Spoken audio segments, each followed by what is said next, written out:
Felix, for someone you've worked with a lot of teams, obviously you're Irish and now you're a Springbok. I read something, former Ireland hooker said, Bernard Jackman said, the Springbok team is 15 points better than any team in the world, and they've got a monster mentality.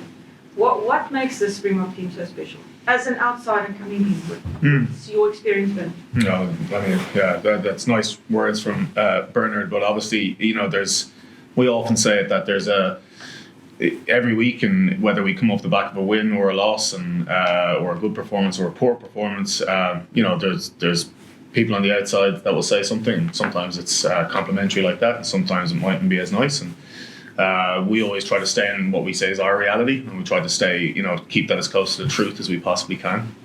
And we do that through being honest with each other, and trying to not get too far ahead of ourselves, and not get too low either when things don't go our way. Your second question, what it's like to be in this team, you can't really describe it. Words don't really do it justice. Just this last 2 weeks has probably been a really good example of how tight the team is, particularly in adversity when there's yellow cards, red cards. And if you could what nobody can really see is what's happening at halftime or down on the bench, and the guys who aren't even involved, who are surely disappointed that they're not getting to play in the Stade de France or play against in an amazing stadium like the Juventus Stadium against a really strong Italian team, and how they were helping their fellow teammates and guys who they're competing with to want to play in that position, how they are the people coming up with the plans at half time to try and find solutions for us, and it's not there's no fakeness in it. It's real. So that's probably the specialness, if that's the word, but you can't really describe it. Yeah, I got it. That's okay. Stick with you, Felix. Sam Pendergast is obviously an amazing talent, but he's copped a lot of criticism maybe for not being as physical in the number 10 channel. When you look at the overall balance of that Ireland backline, and you look at the ability that he has, is there a potential weakness there for you guys to target with your big hard-running forwards? Firstly, I think on Sam Pendergast, I think he's an unbelievable player. I think his decision making and pass selection is the management of his foot speed and how he draws defenders out and how he brings the entire team into a game is incredible. And I think also his story coming from, probably for the South African media, knowing that he hasn't come from this top end rugby school. He's had to come through a probably not an as well known path, and I think he's an incredible player. I think all fly halves nowadays have big men running down their channels, and that's at European level, URC level, international level, of course. And obviously, the further up you go, sometimes the bigger the men, or the more dynamic and the more powerful the players that you're playing against are. So Sam is still obviously very young, and he's. I don't mean that. I think he's in his playing age. I think he's well above his years, but his athletic development, I think, will also start to improve as years go by. So I wouldn't be sitting here to criticise, but I think he's a very dangerous player, and he's integral to that team and makes that team tick, and is one of the reasons they've been up there at the moment. Questions? Yeah, that's okay. Siya, obviously the last 2 weeks South Africa has had fantastic wins against France and Italy. Unfortunately, there's been a red card that's occurred in both games. The Springboks, like you said earlier, pride themselves on their physicality and just being uninhibited when they enter those tackles. Given what's happened in the last 2 weeks, do you feel like the players are now thinking psychologically they have to overthink the tackle, or they might have to hold back, or how are you able to lean into those wonderful South African attributes of aggression and attacking defence, given what's happened the past 2 weeks? No, we definitely not nothing's gonna change. Our mentality is the same. We work really hard on our level change, and it's who we are. We can't go away from it, and it's a skill that we train and we practice, and like Felix said, the guys did the best they could in both of those situations, and we saw it, and we can't be in a place where we're in two minds. With clarity, then you can be aggressive in what you do. We work really hard on level change and training, and we do it from our unions. Before we even get to camps, Felix and everybody, they send us our tackles and everything. So it's something that we're confident in because we work hard in it. So, and that gives us the clarity and the confidence to go out there and be as physical as we can. Rugby is a physical sport. And, nothing's going to change. We're just going to keep on being who we are. Why is it so difficult to win in Dublin? The Springboks in recent history have struggled here. In the old days, they used to come and regularly get a win at the old Lansdowne Road. Why is it that this venue and this generation has been so hard to beat?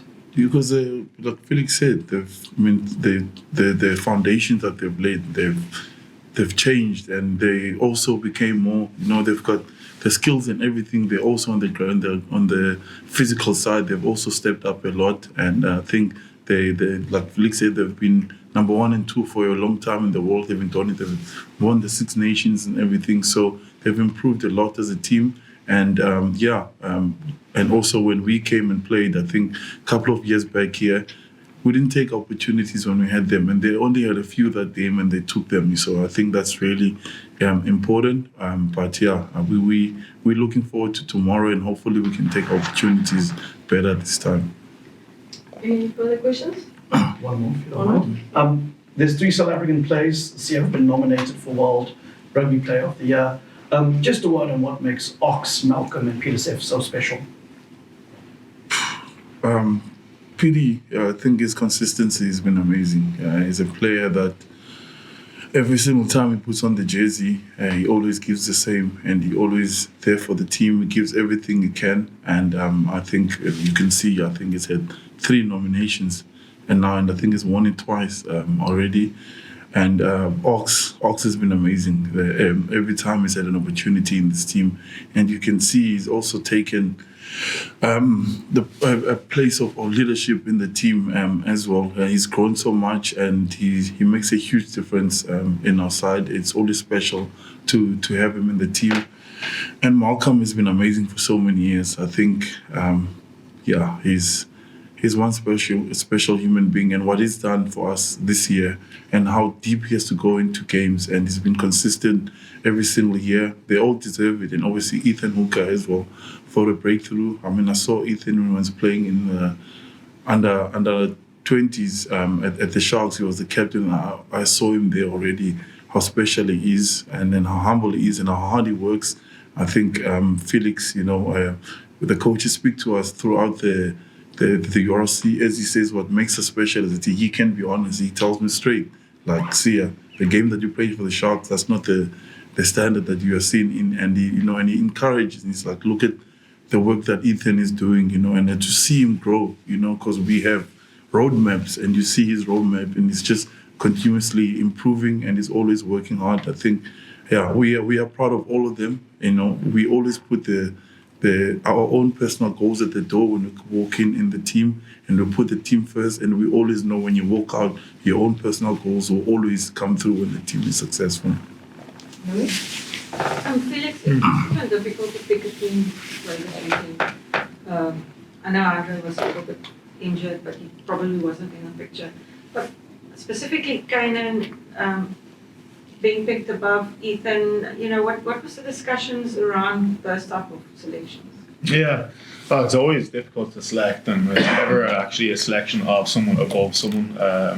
Really, I know Rassi said it many times, we really don't see it like that, which I think is still, even though we say it so many times, it's we're looking to rotate our team because we want to make sure we have the right balance and the right, when I say balance, the right balance of play, the right balance of energy going into each test match, and where we want to get solutions and answers to questions that we have going forward. And I think the players, you can only just credit all of them in the way that they accept it. Obviously there's disappointment because everyone wants to play in every test match, but I think this is our 13th or 14th game this season, and it's impossible for players to just keep playing every single week in, week out at this level, and not have some dip in that energy or a dip in that balance that I mentioned there. So I think it's been a really good year for that, and the three guys that Siya mentioned there getting those nominations is amazing for them.